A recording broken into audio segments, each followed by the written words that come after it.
What's up, co-reporters, and welcome back to my channel. Listen, I have to say, first of all, to myself, I'm proud of myself for getting all 4 of these filmed in one sitting. Wow, this has been incredible. So let's get into what went down on episode 4 of season 5 of Love is Blind. So we pick back up with the big plot twist secret, which is that Uche had actually dated a different Love is Blind contestant before coming here to appear on the show. And that contestant is none other than his love interest, Aaliyah's best friend in the pod, Lydia. So we get to see flashbacks of how all of this kind of like unfolded between Uche and Lydia in the pods, realizing that they had dated, right? So they do the whole hello, my name is.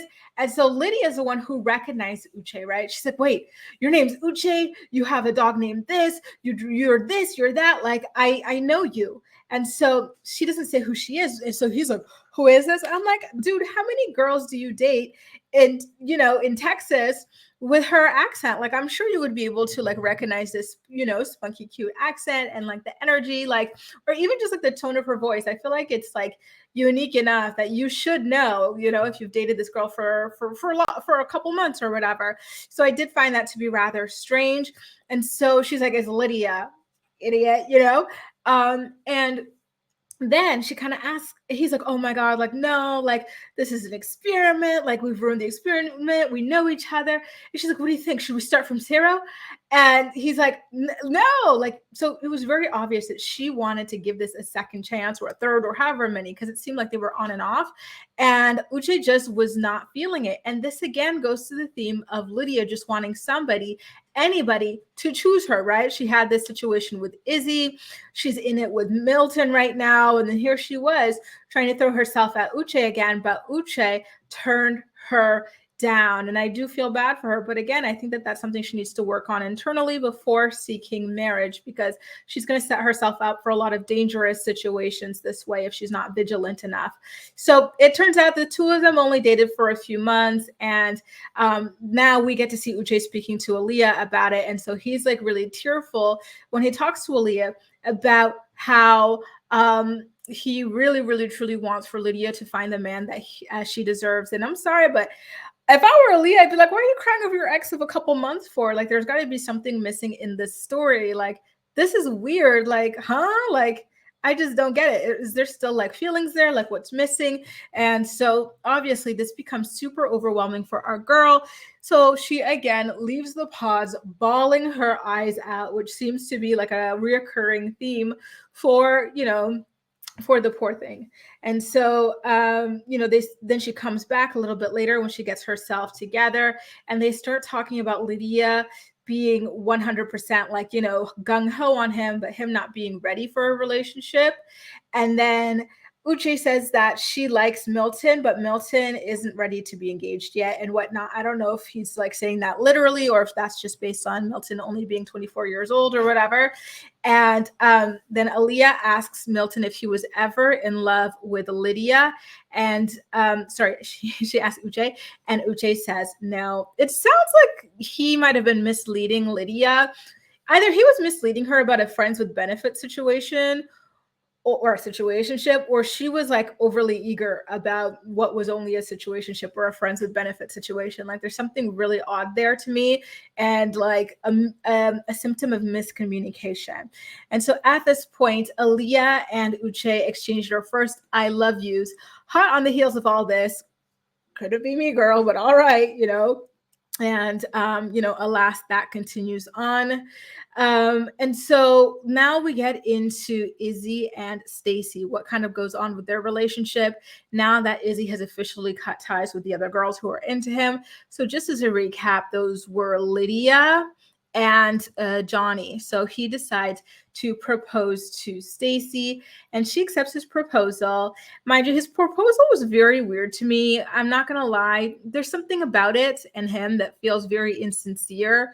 So we're gonna have to wait and see how this plays out. But I just remember thinking that the proposal was weird.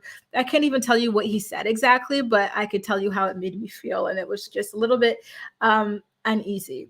So Stacy, of course, is super excited about the engagement. So she runs back into the girly pod and, announces the big news. And jealous ass Johnny was in the corner there talking about, I'm happy for you guys. I wish you all the best. Girl, no, you don't. Stop it. Because immediately after she claims this, she starts talking crap about Izzy in the lounge, saying he's not really ready to commit because he's got a bad credit score. He just signed a lease on a new place. He's in a bad financial situation and whatnot. And she's saying all this to bring him down and make him look like a bad partner or whatever. But it's like, girl, you were begging him to be with you and to propose to you, like knowing all this information. Don't come throw this in his face now. It was good enough for you back then. And mind you, like, let's talk about the type of men you've been dating, so don't act like the credit score is the end of the world here, right? Like I'd rather someone with a low credit score than like a heroin addiction or whatever that might be. You know what I mean? Like, calm down there. So now, it is time for proposal day. So Johnny, she's already jealous that Stacy got proposed to by her dream man. And so she decides to go and lay it on thick again for Chris to try to get him to propose to her. And like I said in the last few episode recaps, Chris's self-esteem is very obviously in the gutter, but thankfully it is not low down enough for him to accept the scraps, right? And I'm not saying Johnny herself are scraps or is scraps, but I'm saying like the scraps of her love. She doesn't have real love for Chris. Her real love is for Izzy, but Izzy rejected her. And so she wants to give the scraps of what's left to Chris in order to stay on the show or to boost her ego or whatever it might be. You know what I mean? Like, she gives like this whole speech, right? But she never once mentions that she loves him. She doesn't seem enthusiastic about him. All she says is she wants a chance to be with him, and that she wants to go to his family events and for him to go to hers. It's like, girl, like, there's so much more to it than that. Like, where's the love? Where is the love? Ooh. It was just really dry, and I'm so happy that he walked away from it. Child, now we're back with Aaliyah. Okay. Aaliyah, by the way, I find Aaliyah to be really pretty. I love like her beautiful giant like doe eyes. They're so expressive and warm. So now she tells Lydia that she knows about her relationship with Uche, and it was a strong bonding moment between the two of them until Lydia starts giving Aaliyah a bunch of like inside information about who Uche is outside of the pods, like his lifestyle, what car he drives, what dog he has, what kinds of friends he has, like all that stuff. Aaliyah explicitly said that she didn't want to know this stuff, but Lydia just kept going. And it makes you wonder, is she just like really like socially clumsy? Or was she doing this on purpose to drive Aaliyah crazy and to make her insecure about the fact that she knows and has experienced Uche before Aaliyah has? I don't know. Something about it felt a little bit mischievous in my opinion. And so I could see like why that made Aaliyah so damn uncomfortable. Okay. Then the last kind of final bomb she drops on Aaliyah is that she and Uche slept together just 3 months before filming. So it was in January, which means that they filmed in April, I guess. And then I'm like, okay, well, normally when you apply for Love is Blind, they ask you for your most recent exes, your longest relationships, all that stuff. So how the hell does it not pop up that this friend's situationship or whatever happened and that they slept with each other most recently 3 months ago? That's not a long time ago. You know what I mean? So it all just feels very, very, very calculated in my humble opinion. And of course, Aaliyah starts feeling really weird about this friendship and then the love situation with Uche as well. She's like, it just feels icky. Like, these two know something and they've been keeping it from me. And like, here I am, like, trying to be sincere in all of this. Like, it's a lot. Okay. And so at this point, she decides to confront Uche about all the information that Lydia gave her, unsolicited information. And, again, her fear of being screwed over by him. And he starts like freaking out about how it's hard for him too. You think you're the only one suffering? I had to hide this from you as I berated you about cheating and like, being not manipulative, but, being distruthful, dishonest or whatever. So I really didn't appreciate the way that he did that, to be honest with you. Sure, it might be hard for him, but the way he went about like saying that to her was not calming in the slightest bit. So at this point, Lydia's like, all right, now that the cat's out of the bag, I have to go and tell 24-year-old Milton about my past with Uche, okay? Just because now it's out, I don't want him to hear it from anyone but me. So they go into the pods together and she tells the news. Milton, he claims to be indifferent to the news, but he acts anything but. Like, he says that he's like irritated that he's been thrown another curveball. She asks what the other curveball is, and I guess maybe it was the Izzy thing, but I don't remember what he said. It didn't feel like he had like a strong curveball to like name or anything like that. And then he starts giving her a bit of the silent treatment as she like repeatedly tells him how much she loves and cares for him and whatnot. And I'm like, ooh, not the silent treatment. Like, that's not nice. That's not mature.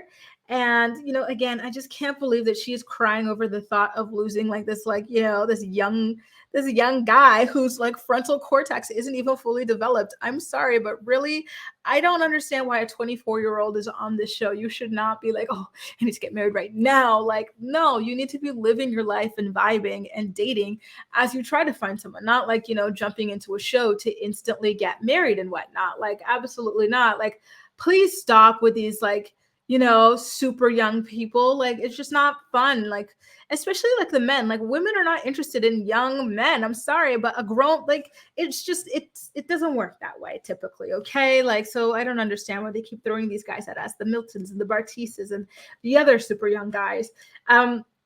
So at this point, we have her crying and everything because she feels like she's lost Milton.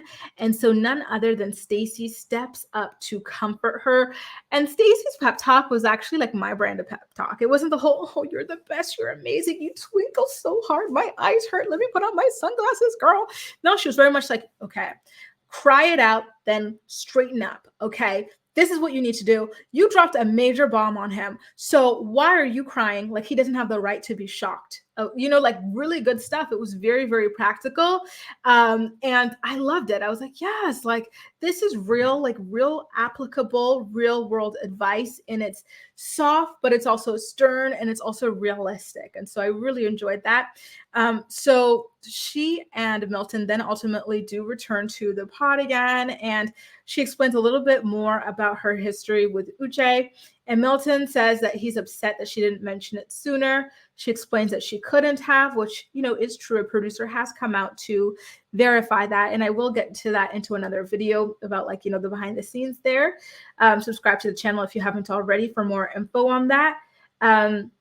And then we kind of cut to the other couple, which is Izzy and Stacy. They actually meet at the big reveal. And I think that you could see the chemistry between them for sure.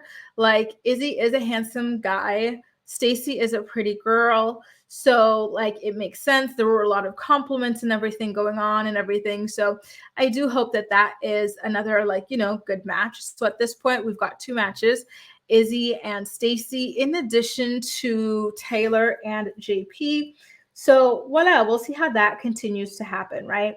And despite being really shaken up by her history with Uche, Milton ultimately decides to propose to Lydia / his Puerto Rican wife. He wants her to be his Puerto Rican wife forever. And so she, of course, says yes. And I say, of course, because Lydia would have accepted a proposal from anyone. She just wanted a proposal, any proposal. And she finally got it. So good for her. Then we get to see Uche and Aaliyah. After all the drama that's gone through them, with the whole Lydia being his like ex-girlfriend stuff, Aaliyah constantly bawling her eyes out, the exchange I love yous. At this point, he's like, okay, the worst is behind us. Like, we've been through so much in such a short amount of time. So why don't I go ahead and propose to this girl? He goes to the pods. Hey guys, what are you doing? Oh, nothing. I'm on my way to the pods to go propose to Aaliyah. Gets there, sits down. He's like, hey, Aaliyah. Nothing. Aaliyah. Still nothing. Hello? Then he's like, huh? And then that's when a producer says, Uche, Aaliyah is not coming. She has left this experiment. Da, da, da, da. That man got ghosted by his girl. And I gotta say, I was really proud of Aaliyah because this is just too much mess. You know, Uche is full of red flags. Lydia is full of red flags. the way that Lydia chose to cozy up to you, talk about you guys are so similar. She sees herself in you, like all that creepy stuff, all the while knowing that she used to bump it and grind it with the man that you're in love with. Like, I would be running for the nearest exit as well. So I was super duper proud of her for that, because absolutely freaking not, you know? Wow, the plot twist in episode 3 leading to the ghosting in episode 4 has been like nothing short of iconic, you guys. It looked like from some previews, we will be seeing a Bliss and Zach style sit down between Uche and Aaliyah. But I truly hope she stands her ground and refuses to come back for him, because that guy seems like he's a lot more trouble than he's worth. From the way he scolded her about like the cheating stuff to the way he really like, you know, seemed to come off in his like situationship with Lydia and whatnot, I'm getting very detached, cold vibes from him that I would want nothing to do with if I were her. And I do think she's a smart girl. And I hope that she's a girl or a woman who knows that she's got options. There's nothing more dangerous than a woman who knows she's got options. And I truly hope she's one of us, so that she just refuses to settle for this. It's just too messy, it's too dishonest, and it's too creepy, you know? So, well, I really hope it plays out like that, but you never know. Perhaps she wants to rake in some followers to make some of that influencer moolah when all is said and done. I don't know. Anything can happen. Maybe Uche can sweet talk her back into the house. Hopefully not, but perhaps yes. Guys, what do you think is ultimately going to play out? And would you have pulled the same move that Aaliyah pulled of ghosting Uche at the end of all this, ghosting Lydia as well? Make sure to let me know all of your thoughts and opinions. And what do you think about Lydia and Milton being engaged? Is that going to work out? Make sure to let me know all of your thoughts and opinions in the comment section down below. And as usual, we'll chat. That's all for now. Thank you so much for watching, and I'll see you next time.